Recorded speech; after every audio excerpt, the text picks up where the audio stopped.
Assalamualaikum warahmatullahi wabarakatuh. Apa kabar anak-anak? Mudah-mudahan kita semuanya dalam keadaan sehat walafiat. Pada pertemuan kali ini kita akan membahas tentang tata cara sholat berjamaah. Sebelumnya mari kita berdoa terlebih dahulu. Bismillahirrahmanirrahim. Rabbi zidni ilman warzuqni fahman birahmatika ya arhamar rahimin.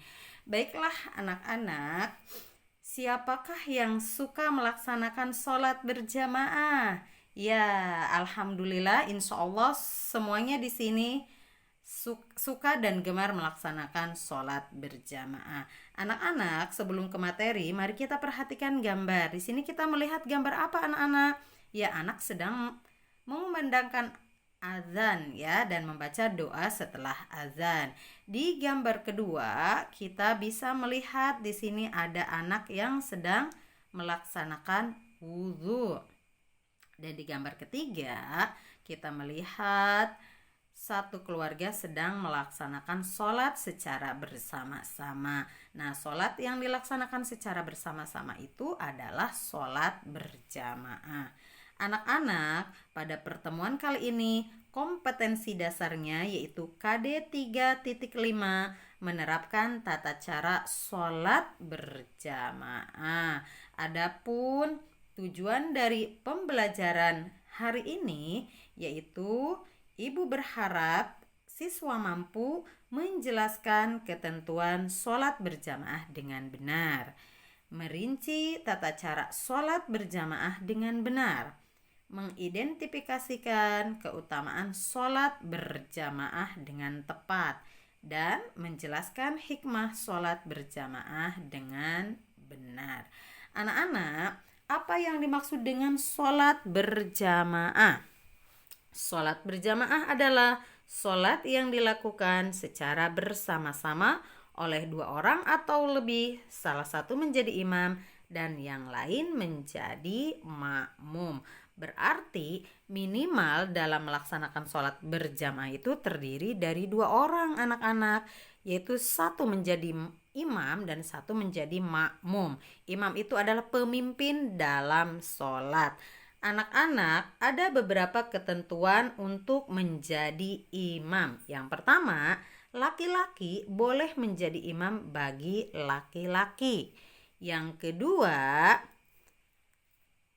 laki-laki juga boleh menjadi imam bagi perempuan dan laki-laki. Yang ketiga, perempuan itu boleh menjadi imam bagi perempuan. Kemudian perempuan menjadi imam bagi anak-anak. Itu boleh, contohnya ibu seorang perempuan boleh menjadi imam buat mamah-mamah kalian dan juga boleh menjadi imam bagi kalian ya anak-anak. Yang selanjutnya, anak laki-laki itu boleh menjadi imam bagi anak laki-laki dan perempuan. Itu adalah ketentuan untuk menjadi imam. Nah, sekarang kita akan membahas tentang syarat menjadi imam. Yang pertama, harus memenuhi syarat wajib sholat. Apa sajakah yang termasuk syarat wajib sholat? Anak-anak, sebelumnya kita telah mempelajari syarat wajib sholat, yaitu harus beragama Islam, apalagi anak-anak, balik dan berakal. Jika salah satunya tidak terpenuhi, maka tidak memiliki kewajiban untuk melaksanakan sholat. Ibu tanya, kalian sudah termasuk memenuhi syarat wajib sholat tidak? Ya, kalian beragama Islam, berakal juga, tapi belum balik. Tetapi anak-anak, sholat itu harus dibiasakan dari kecil agar terbiasa nanti ketika balik anak-anak semuanya sudah terbiasa melaksanakan sholat. Nomor berikutnya, memenuhi syarat sah sholat. Apa sajakah yang termasuk syarat sah sholat? Yang pertama, tentunya sholat itu sah jika dilakukan oleh orang muslim. Kalian muslim, berarti sah sholatnya. Yang kedua, harus berakal. Tidak gila ya. Kemudian yang ketiga harus tahu waktu masuk sholat, ya. Harus tahu kapan waktu sholat duhur, ya. Kemudian suci dari najis dan hadas, serta menutup aurat dan menghadap kiblat. Semuanya itu harus dipenuhi syarat sah sholatnya. Kemudian syarat menjadi imam harus mengetahui tata cara sholat.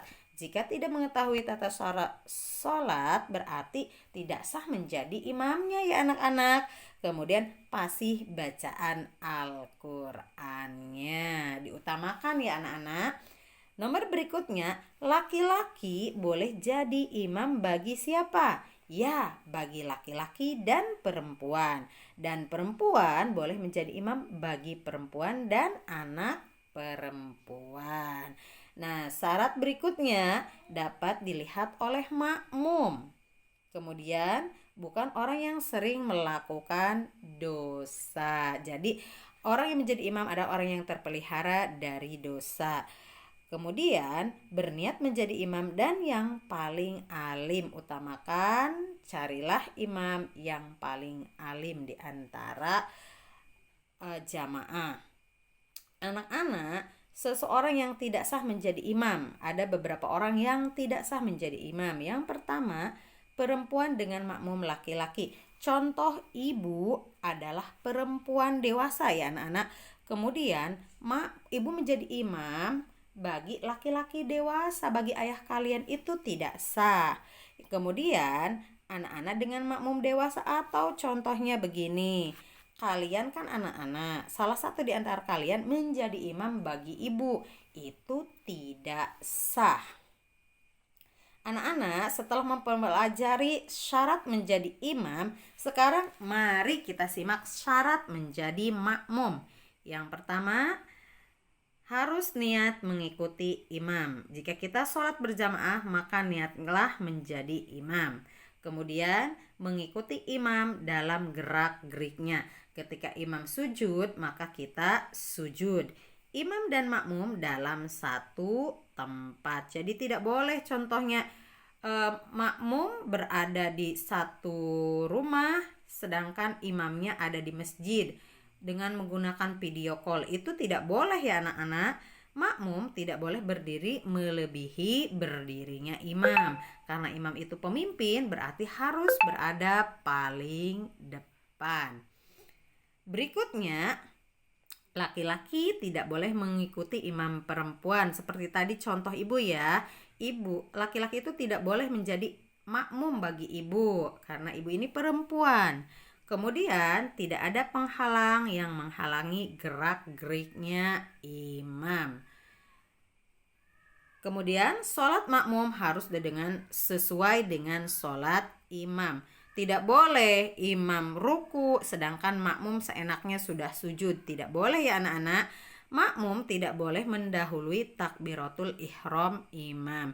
Jadi seorang makmum harus menunggu dulu takbiratul ihramnya imam. Kemudian semua gerak-gerik makmum tidak boleh mendahului imam. Begitulah ketentuan-ketentuan menjadi makmum. Anak-anak, dalam sholat berjamaah itu terdapat keutamaan. Siapakah di antara kalian yang ingin mendapatkan keutamaan? Maka rajin-rajinlah melaksanakan sholat berjamaah. Apa sajakah keutamaannya? Yang pertama, mendapat pahala 27 derajat anak-anak. Luar biasa, untung sekali ya. Jika kita melaksanakan sholat hanya sendiri, kita hanya mendapatkan 1 derajat. Sedangkan jika kita melaksanakannya secara berjamaah, kita akan mendapat pahala 27 derajat. Menurut anak-anak, untung yang mana? Ya, untung yang melaksanakan sholat berjamaah. Kemudian didoakan malaikat. Siapa yang ingin mendapatkan doa dari malaikat? Maka rajin-rajinlah melaksanakan sholat secara berjamaah. Kemudian terhindar dari siksa kubur. Mudah-mudahan ketika kita sering melaksanakan sholat berjamaah, kita akan terhindar dari siksa kubur. Dan yang terakhir, mendapatkan naungan di hari kiamat. Nanti di hari kiamat kita dijaga oleh Allah Subhanahu wa Ta'ala. Anak-anak, sekarang ada yang akan kita bahas adalah hikmah sholat berjamaah. Apa sajakah hikmah sholat berjamaah? Yang pertama, lebih utama dibanding sholat sendirian, yaitu 27 derajat ya anak-anak, seperti yang tadi Ibu bahas. Kedua, memperoleh pahala berlipat ganda. Ya, betul. Ketika kita melaksanakan sholat berjamaah, maka kita mendapatkan pahala berlipat ganda. Kemudian, saling mengenal sesama muslim. Karena sholat berjamaah itu dilakukan secara bersama-sama, ketika kita pergi ke masjid, kita akan bertemu dengan yang lainnya dan kita akan saling mengenal sesama muslim. Jika sudah saling mengenal, maka akan terjalin persaudaraan dan persatuan. Anak-anak, untuk materi kali ini Ibu cukupkan sampai di sini. Sekian, wassalamualaikum warahmatullahi wabarakatuh.